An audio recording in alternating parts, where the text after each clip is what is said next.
When President Obama issued an executive action granting amnesty to millions of people in this country illegally, it was immediately challenged by the state of Texas and 25 other states, I believe. That's right. The federal judge overturned the executive action. An appeals court overturned the executive action. And yesterday, the Supreme Court said they will be hearing the case. Whenever the Supreme Court gets activated, we send up the bat signal for Ken Klukowski. Come in, Ken. He's the legal editor over at Breitbart News Network. Hey, Ken, so what struck you about this announcement yesterday from the Supreme Court? Because apparently the way they're taking this up and what specifically about the executive action they are taking up is of interest, correct? Well, yes, and good morning, Larry. Thanks for having me. This is an incredible case. This is only the second time in American history that more than half of the states of the Union have sued the federal government regarding federal law. And in this case, it's a three-part lawsuit. In this case, the state of Texas, being represented by Solicitor General Scott Keller, a former Justice Kennedy clerk and former general counsel to Senator Ted Cruz. Scott Keller is a brilliant lawyer. I've actually worked with him on cases as a lawyer myself. They raised 3 points. First of all, the law that determines how an executive agency can make regulations is called the Administrative Procedure Act, the APA.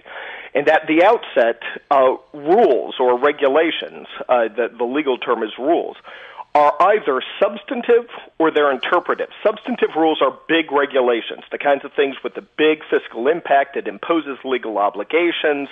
It changes the landscape through government power. When we think of regulations, we're thinking substantive regulations. All of those have to go through what's called notice and comment. It's a big national process where individuals and industries get to weigh in, get to raise objections. The agency has to hear all these. They have to make a written account. They have to make a written response as to why they think someone is wrong, and all that goes into a paper trail, and if these things end up in court, that paper trail becomes part of the evidence that courts look at. Mm-hmm. But for real minor rules, for things that just tweak stuff, those are just called interpretive rules. They don't have to go through notice and comment, and they can go right into effect. This DAPA program, or this executive amnesty that would allow 4.3 million illegal aliens to stay in the U.S. and get work permits, Obama called this an interpretive rule so that he never went through any of this administrative process. So when the 26 states sued, they did so doing three things. They said, at bare minimum, these are not interpretive rules. This is the textbook example of a substantive rule. So the way the executive branch did this is illegal. The court should strike it down on those grounds. They said, secondly, even if it were a substantive rule, it would still be illegal because no federal rule can violate federal statute, and this federal rule violates the Immigration and Nationality Act, which is the law that determines who can enter the U.S., how long they can stay, if they can become a citizen, that only Congress can change that. So even if you did go through notice and comment and the whole rigmarole, this would still be an illegal regulation. And then they added the third point to say, but even if it did not violate any federal law, it still violates the president's sworn duty under the Take Care Clause of the Constitution to take care that the laws be faithfully executed. What's fascinating about this case, the district court struck it down just on the procedural grounds. The Court of Appeals struck it down both under procedural grounds and for violating the Immigration and Nationality Act. The Supreme Court, in granting review yesterday, said in addition to those two, we want the parties to brief and argue whether this is unconstitutional because it violated the president's oath of office. Yeah, I mean, that's unusual that the Supreme Court would add some question that they want the litigants or the two sides to discuss, and it was they asked the parties to address whether the president violated his constitutional obligation to enforce the nation's laws. And that's a huge question.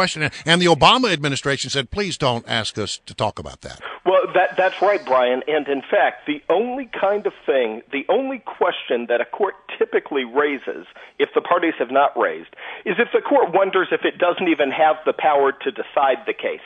That is to say, do we have a jurisdictional defect here? Is the case not even properly before the court? That's pretty much the only thing. For them to add this kind of a serious count and a constitutional issue on top of everything else is just extraordinary. So behind the scenes, what has to happen in the high court for the Supreme Court to take on a case like this? I'm sorry, say that again, Brian? I said, behind the scenes at the Supreme Court, what has to happen for the Supreme Court to decide this is a case we want to consider? Well, it went to their weekly conference a week ago, and most cases, the Supreme Court gets 8,000 petitions a year for review. Most of them are summarily denied. It's only if one of the justices, the law clerks write up a short memo flagging different issues to the justice's attention. It's a short memo because there's 8,000 of these things a year.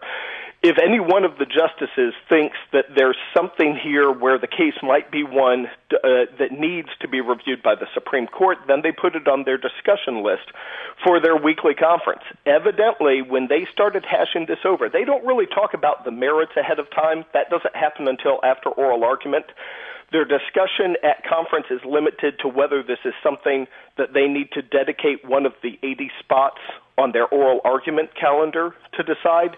In the course of that discussion, evidently, even that brief discussion went in a direction where someone said they needed to hear on the constitutional issue, which is, again, had been properly raised in the lawsuit, but that neither of the lower courts had addressed one way or the other. All right, so given, and this is why we love you, Ken, because you're so thorough. It's like having a legal brief read to us, but we actually understand it.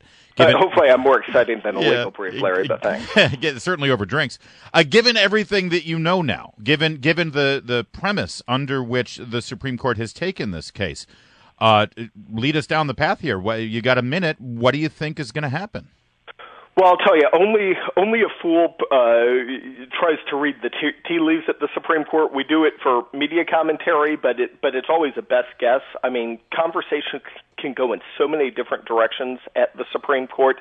I know when I clerked at the U.S. Court of Appeals, it was that things can come up between the judges that just no one saw coming. So really, you don't want to read anything into it one way or the other, except this. And this is my take, obviously not the justices. We're in the last year of Barack Obama's presidency. At minimum, if a president can do this without even noticing comment and going through the normal process to make a regulation, if he can so change the country just with a snap of his fingers and call it an interpretive rule, what if the shoe's on the other foot? What if Ted Cruz becomes president and there's some liberal priority on the chopping block?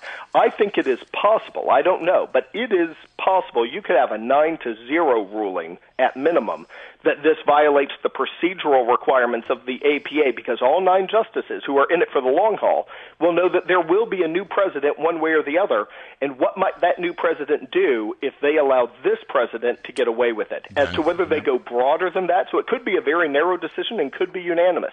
As to whether they go broader and all the way to the constitutional question, it's anybody's guess. All right, Ken Klukowski, thank you so much for joining us. Again, the legal editor of Breitbart News Network. He's wound up on this one. Always good, as well he should be. Great to have you, Ken, and we'll have you back when they do the oral arguments, I'm sure.